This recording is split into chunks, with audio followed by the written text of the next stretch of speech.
Hola, ¿cómo están todos? Espero que muy bien. Iniciamos otro videito más de grabación en este canal. Espero que la demora en subir videos no haya afectado. Habíamos quedado con, en los videos pasados, estábamos viendo los capítulos los capítulos de el Catecismo de la Iglesia. Y habíamos quedado en la parte donde Dios hablaba sobre el hombre caído, cómo nos saca Dios del remolino del mal. Y es entonces que vamos a iniciar, vamos a seguir. Acuérdense que estamos viendo principalmente el YouCat, Catecismo para Jóvenes, que está recomendado y también tiene mensaje del Papa Benedicto XVI en su momento. Bien, entonces vamos a iniciar en el nombre del Padre, del Hijo y del Espíritu Santo. Amén. Y le vamos a dar gracias a Dios y le vamos a pedir que sea el que pueda ir guiando nuestra vida, nuestro corazón, pueda ir guiando sobre todo el aprendizaje que vayamos teniendo en este lugar. Así que todo lo dejamos en sus manos diciendo, Padre nuestro, que estás en el cielo, santificado sea tu nombre, venga a nosotros tu reino y hágase tu voluntad en la tierra como en el cielo. Danos hoy nuestro pan de cada día, perdona nuestras ofensas, como también nosotros perdonamos a los que nos ofenden. No nos dejes caer en tentación y líbranos de todo mal. Y juntos decimos amén. Bien, y importante, vemos que ha cambiado un poquito el lugar donde estoy. Obviamente no estoy donde normalmente grabo mis videos, sino más bien estoy en otro lugar, estoy en otro país. Así que bueno, eso. Le pedimos al Espíritu Santo que nos siga guiando, sobre todo en este aprendizaje. Bien, vamos entonces a compartir en lo que habíamos quedado sobre en este cuarto episodio de lo que estamos viendo sobre el Catecismo de la Iglesia. Y compartiendo ya,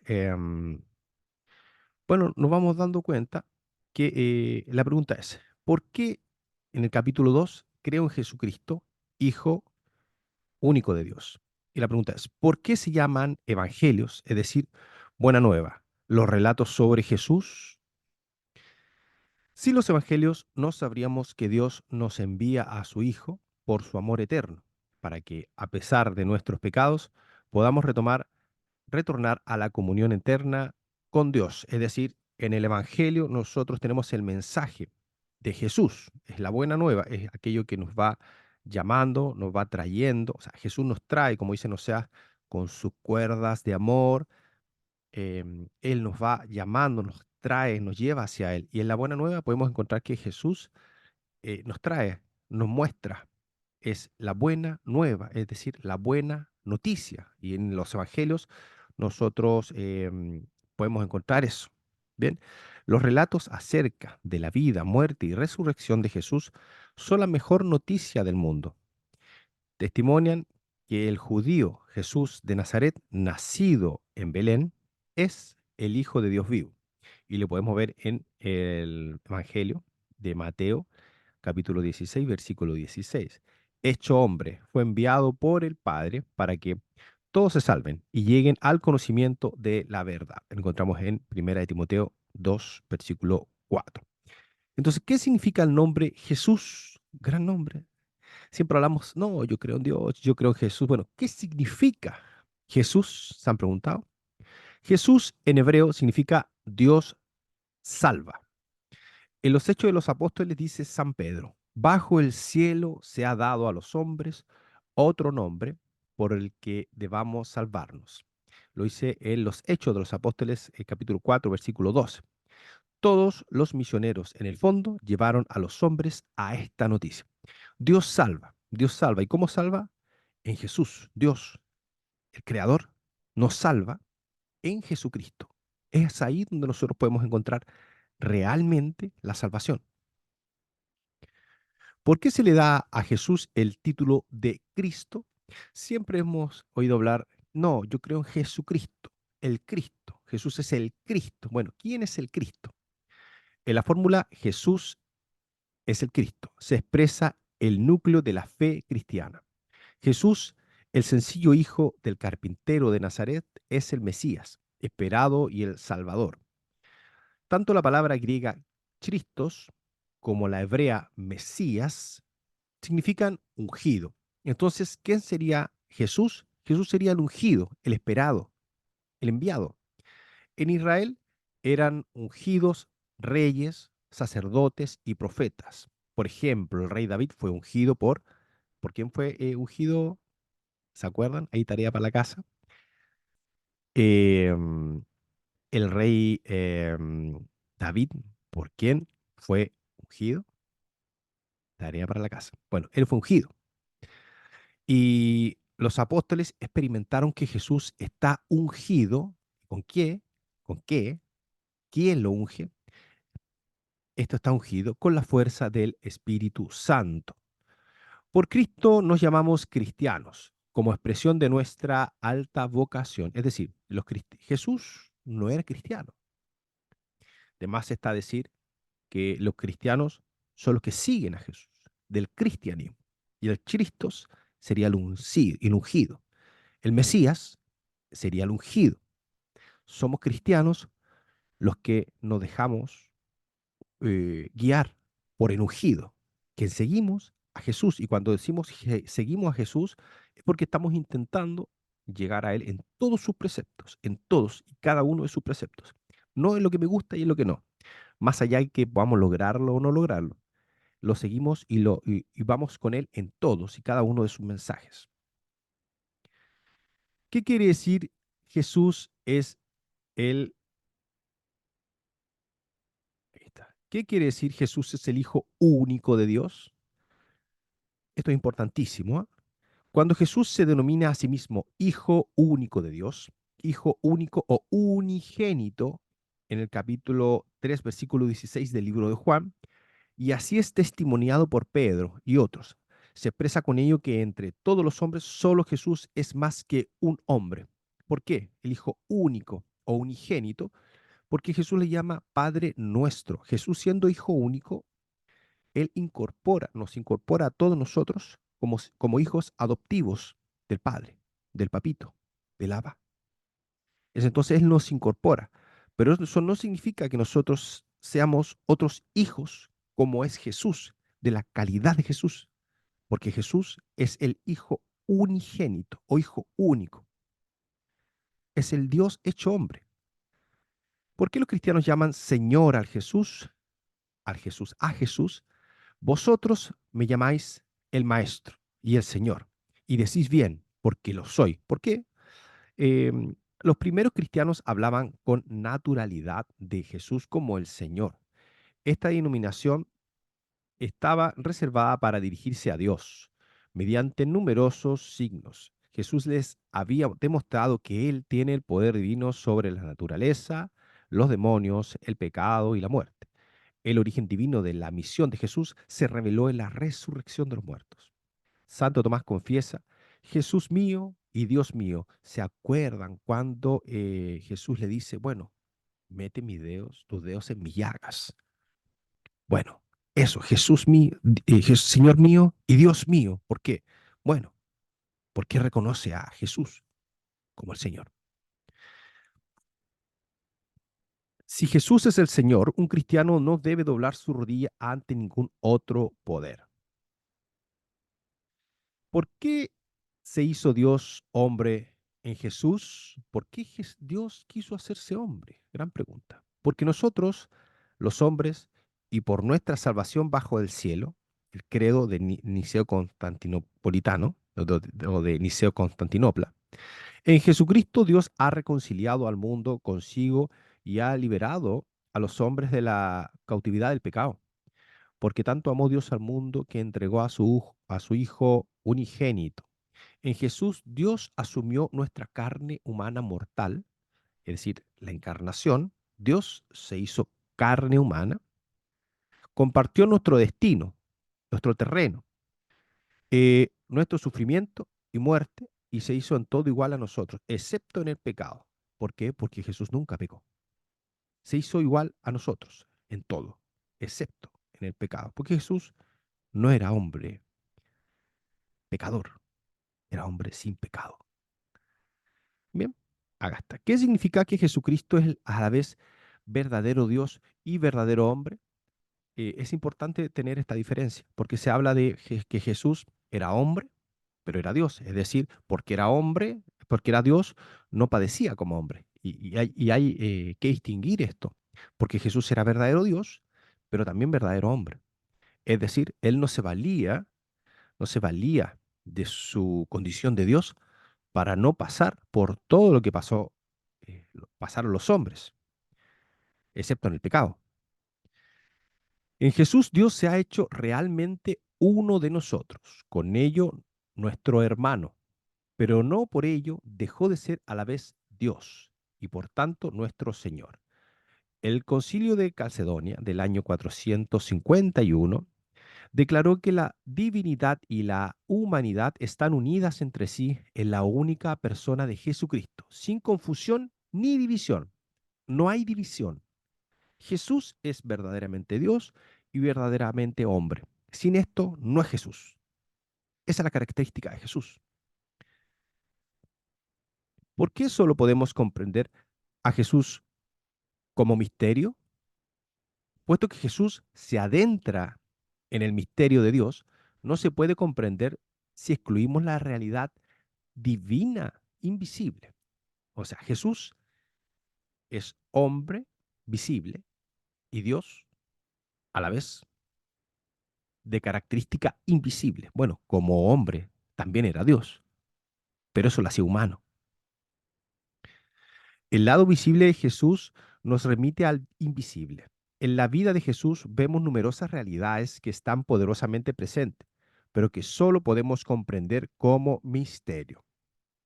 Estos misterios son, por ejemplo, la filiación divina, la encarnación y la resurrección de Cristo. ¿Qué significa filiación? La unión de padre e hijo, la familia, la filiación, la descendencia divina, lo que une.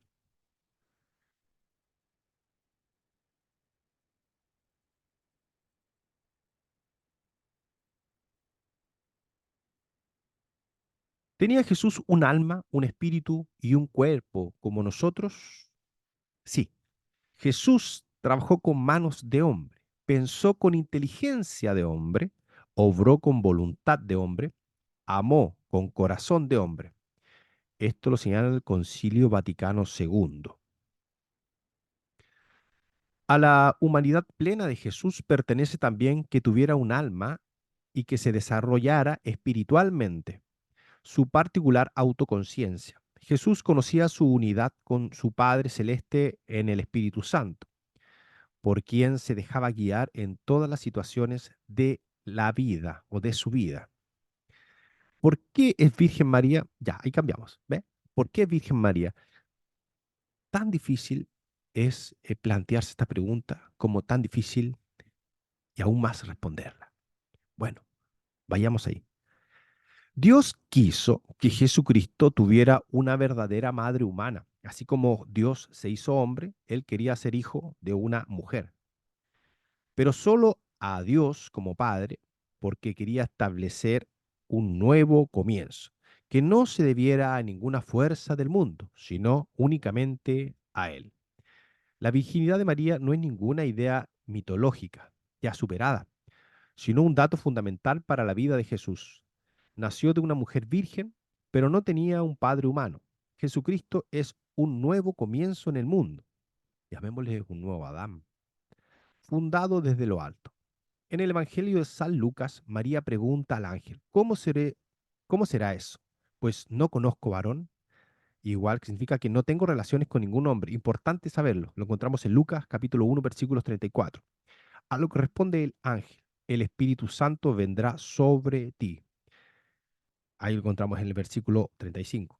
Aunque la iglesia, desde sus orígenes, ha sido burla a causa de su fe en la virginidad de María, siempre ha creído que se trata de una virginidad real y no meramente simbólica. Es decir, la iglesia toda la vida, desde sus comienzos, ha creído en la virginidad de la Virgen María. Entonces no es algo aislado. ¿Tuvo María otros hijos además de Jesús? Pregunta, ya que siempre existen grupos protestantes y que atacan a la iglesia respecto de la virginidad de María y respecto de si María tuvo o no hijos. No, Jesús es el hijo carnal de María, el único hijo carnal de María. Entonces, ¿tuvo María otros hijos además de Jesús? La respuesta es no. Jesús es el único hijo carnal de María. Y en la iglesia primitiva se partía de la base de la virginidad perpetua de María, lo que excluía a hermanos carnales de Jesús. En arameo, la lengua materna de Jesús, hay una única palabra para hermano, hermana, primo y prima. Cuando en los evangelios se habla de hermanos y hermanas de Jesús, por ejemplo en Marcos capítulo 3 del versículo 31 al versículo 35, se trata de parientes cercanos de Jesús, de la familia de Jesús, pero no de sus hermanos. No es escandaloso llamar a María Madre de Dios. También dice, bueno, María es Madre de Jesús, pero no es Madre de Dios. Pero sí, María es Madre de Jesús y María es Madre de Dios. Cuando la cristiandad primitiva discutía quién era Jesús, el título, pongan atención, Teotocos, la que da a luz a Dios, Teotocos. Teotocos significa la que da luz a Dios, se convirtió en el signo de la identidad de la interpretación ortodoxa de la Sagrada Escritura. María no solo había dado a luz a un hombre que después de su nacimiento se hubiera convertido en Dios, sino que ya en su seno, su hijo es el verdadero hijo de Dios. Ya en su seno materno ya era hijo de Dios. En esta cuestión no se trata en primer lugar de María, sino de nuevo, es la cuestión de si Jesús es a un mismo tiempo verdadero Dios y verdadero hombre. ¿Qué significa la Inmaculada Concepción de María?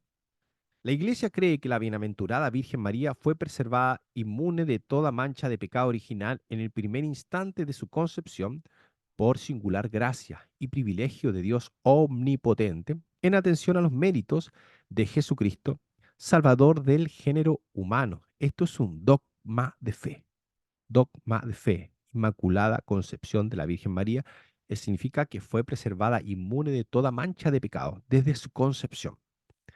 La fe en la Inmaculada Concepción de María existe desde el inicio de la Iglesia. Hoy a veces se entiende mal esta expresión. Significa que Dios preservó a María del pecado original y además desde el principio, pero no dice nada sobre la concepción de Jesús en el vientre de María. Y en ningún caso es una minusvaloración de la sexualidad en el cristianismo, como si el marido y la mujer se mancharan cuando engendraran un hijo. No, no tiene que ver con eso. Entonces, ¿fue María únicamente un instrumento de Dios? Y la respuesta es, María fue mucho más que un mero instrumento pasivo de Dios. También mediante su asentimiento activo se realizó la encarnación de Dios. María no es solo un instrumento de Dios. María es la madre de Dios. Y pongamos énfasis en la palabra madre. Madre de Jesús hombre y Jesús Dios. Madre de Dios. ¿Por qué María es también nuestra madre? Bueno, dicen, bueno, pero María ya es madre, perfecto, pero es madre de Dios. ¿Qué tiene que ver con nosotros? Aquí está la respuesta. María es nuestra madre porque Cristo, el Señor, nos la dio como madre. Jesús, el Cristo, nos la dio como madre. ¿Y cuándo? Cuando en el libro de Juan, capítulo 19, del versículo 26b a 27a, dice, mujer, ahí tienes a tu hijo, ahí tienes a tu madre. En estas palabras que Jesús dirigió a Juan desde la cruz, ha entendido siempre la iglesia que Jesús confiaba toda la iglesia a María, toda la iglesia. Desde ese momento, María es también nuestra madre y podemos invocar y suplicar su intercesión ante Dios. ¿Por qué Jesús no se manifestó nunca en público a lo largo de los 30 años de su vida? Jesús quería compartir con nosotros su vida y santificar con ello nuestra vida cotidiana. Jesús fue un niño que recibió de sus padres amor y afecto y fue educado por ello. De este modo creció en sabiduría, en estatura y en gracia ante Dios y ante los hombres. Permaneció a una comunidad rural judía y participó en los rituales religiosos, aprendió un oficio artesanal y tuvo que mostrar en él sus capacidades. El hecho de que Dios quisiera en Jesús nacer en una familia humana y crecer en ella, ha hecho de la familia un lugar de Dios y la ha convertido en el prototipo de la comunidad solidaria. Es decir, por eso también tiene que ver la familia, la importancia que tiene la familia para todos nosotros los que creemos en Dios, para todos los que creemos en Jesús como nuestro Salvador. ¿Por qué Jesús se dejó bautizar por Juan aunque no tenía pecado? ¿Se dan cuenta que Jesús es bautizado? Pero Jesús eh, se deja bautizar, siendo él Dios, siendo que no tenía pecado. Bautizar significa sumergir. En su bautismo Jesús se sumergió en la historia de pecado de toda la humanidad. Con ello instituyó un signo. Para redimirnos de nuestros pecados sería sumergido un día en la muerte, pero no por el poder de su Padre sería despertado de nuevo a la vida. Pero por el poder de su Padre sería despertado de nuevo a la vida. Los pecadores, soldados, prostitutas, publicanos, salían al encuentro de Juan el Bautista porque buscaban el bautismo de conversión para el perdón de los pecados. En realidad Jesús no necesitaba este bautismo, pues él no tenía pecado. Él no nació con el pecado original con el que nacemos todos nosotros. Jesús toma sobre sí nuestros pecados. Jesús ve su bautismo como anticipación de su pasión y su resurrección. Ante este gesto de disponibilidad a morir por nosotros, se abre el cielo. Tú eres mi Hijo, el amado. Lucas capítulo 3, versículos 22b.